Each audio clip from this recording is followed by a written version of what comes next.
Everyone, this is লিপি and welcome back to my channel লিপি life story. আশা করি তোমরা সবাই খুব ভালো আছো আর আমিও খুব ভালো আছি। আমার আজকের ভিডিও টপিক হচ্ছে বহরমপুর টু নাদনঘাট। এই জার্নিটাই তোমাদের সাথে আমি শেয়ার করতে চলেছি।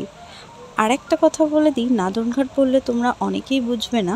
পূর্ব বর্ধমান জেলার নাদনঘাট একটা গ্রামের নাম। তো সেই গ্রামেরই মেয়ে আমি। তো একদম বহরমপুর থেকে ওই বাড়িতেই আমরা আজকে যাওয়ার পথ।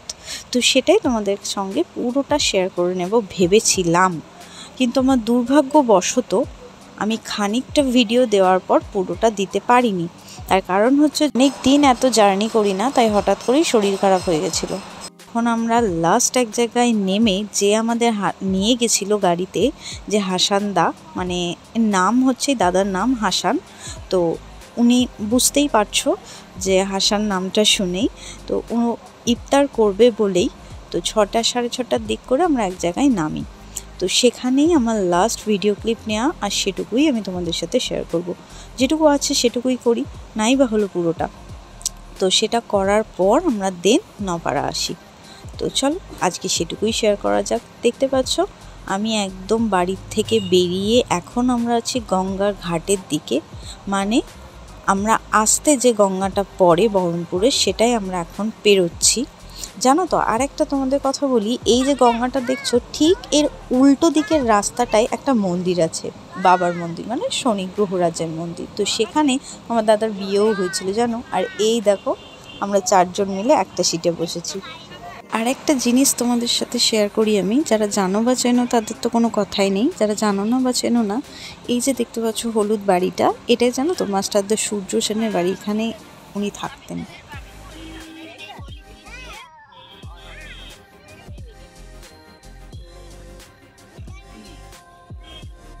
আমরা যখনই বহরমপুর আসি বা বহরমপুর থেকে বেরোই, তখনই আমরা এই বাইপাসের রাস্তাটা ধরি। আর এই বাইপাসের রাস্তাটা ধরলে এখানে একটা দেখো রেলগেট ক্রস করতে হয়। তো সেটাই আমরা এখন পেরোচ্ছি। আর আমার ছেলে ট্রেন দেখে কি করে রীতিমতো, শুধু একবার দেখতে থাকো।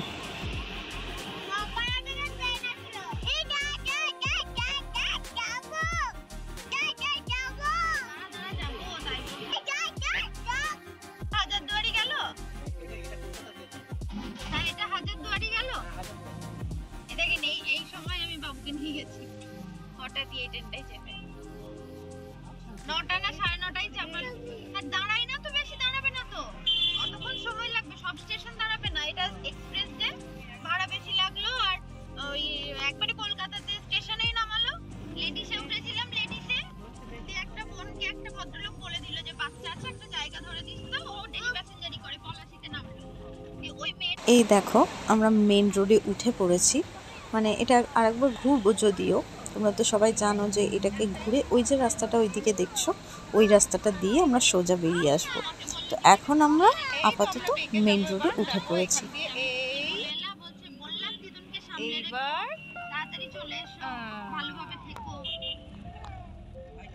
দিনের আলো থাকতে থাকতেই কেমন অন্ধকার নেমে আসছে দেখো আস্তে আস্তে, মানে সন্ধ্যা হয়ে আসছে। আর তারপর দেখবে পুরোটাই একদম অন্ধকার হয়ে গেল। তো যাই হোক, আমরা বেরিয়েছিলাম 5টায়, অনেক জায়গায় দাঁড়িয়েছি, অনেক কভার, আরও দু জায়গায় গেছিলাম। তো সেই কারণে দেরি হওয়া, আর বাড়ি ঢুকতে ঢুকতে 10টা।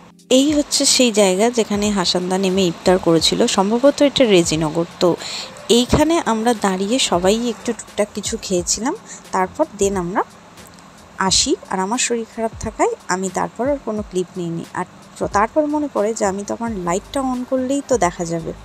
তো চলো আজকে এইটুকুই, দেখা হচ্ছে নেক্সট ভিডিওতে। ততক্ষণ পর্যন্ত ভালো থেকো, সুস্থ থেকো। ভিডিওটা ভালো লাগে অবশ্যই একটা লাইক কমেন্ট করো। তো thanks for watching, tata, bye bye.